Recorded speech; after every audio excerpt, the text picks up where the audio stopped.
ఇవాళ BRS party ముఖ్యంగా KT Ramarao మొత్తం నైతిక విలువలు మర్చిపోయి దిగజారిపోయి సోషల్ మీడియాలో తప్పుడు ప్రచారాలు తప్పుడు వీడియోలు సృష్టిస్తూ అటు దూరదర్శన్ లోగోలను మార్ఫింగ్ చేసి ఆర్టీసీ లోగోలను మార్ఫింగ్ చేసి మొత్తం తెలంగాణ రాష్ట్రంలో అత్యంత క్రూరమైన నీతి దిగజారిపోయి మన కల్వకుంట్ల తారక రామారావు అండ్ బీఆర్ఎస్లోని కొంతమంది సోషల్ మీడియాలో పనిచేస్తున్నటువంటి వ్యక్తులు వ్యవహరిస్తూ ఉన్నారు. ఇవాళ పట్టభద్రుల ఎమ్మెల్సీ ఎన్నికల్లో ఓడిపోతామనేటువంటి భయంతో ఇలా తీన్మార్ మల్లన్నకు సంబంధించి కొన్ని మార్ఫింగ్ వీడియోలు చేసి తీన్మార్ మల్లన్న ఏదో తప్పు చేసినట్టుగా బ్రేకింగ్ న్యూస్లు వేసినట్టుగా దూరదర్శన్ లోగోలతో పాటు ఎక్కడో హిందీ ఛానళ్ళ లోగోలు క్రియేట్ చేసి సర్క్యులేట్ చేసినారు. ఆ వాట్సాప్ గ్రూప్లలో స్ప్రెడ్ చేసినటువంటి వాళ్ళపైన అలాగే కేటీ రామారావు ముఖ్యంగా మాజీ మంత్రి జగదీశ్వర్ రెడ్డి పిఏ పైన ఇప్పుడే పోలీస్ స్టేషన్లో కంప్లైంట్ చేయడం జరిగింది. ఎఫ్ఐఆర్ కూడా నమోదు చేస్తూ ఉన్నారు.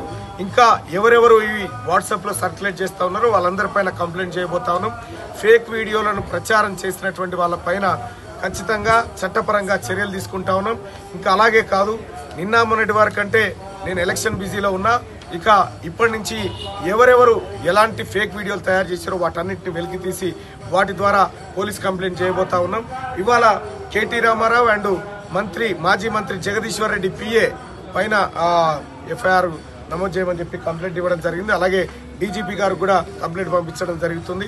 అలాగే సోదరులారా, ఈ తెలంగాణ రాష్ట్రంలో పట్టభద్రుల ఉప ఎన్నికను ఎదుర్కోలేక బీఆర్ఎస్ పార్టీ నీచానికి దిగజారి తప్పుడు వీడియోలను క్రియేట్ చేసి ఏదో ఫామ్ హౌస్లలో ఉన్నట్టుగా ఎక్కడో ఏదో చేసినట్టుగా ఈ తప్పుడు ఫేక్ వీడియోలు క్రియేట్ చేస్తూ ఉంది. ఈ దుష్ప్రచారాలను ప్రజలేం నమ్మే పరిస్థితిలో లేరు. అయినప్పటికీ కూడా ఈ తప్పుడు ప్రచారాలపైన కఠిన చర్యలు తీసుకోవాలని చెప్పి ఇవాళ మేడిపల్లి పోలీస్ స్టేషన్లో ఫిర్యాదు చేయడం జరిగింది. కాసేపట్లో ఎఫ్ఐఆర్ కూడా నమోదు కాబోతా ఉంది. ఖచ్చితంగా వీళ్ళపైన చర్యలు తీసుకొని వీళ్ళని జైలుకు పంపే కార్యక్రమాలు తప్పకుండా చేస్తాం.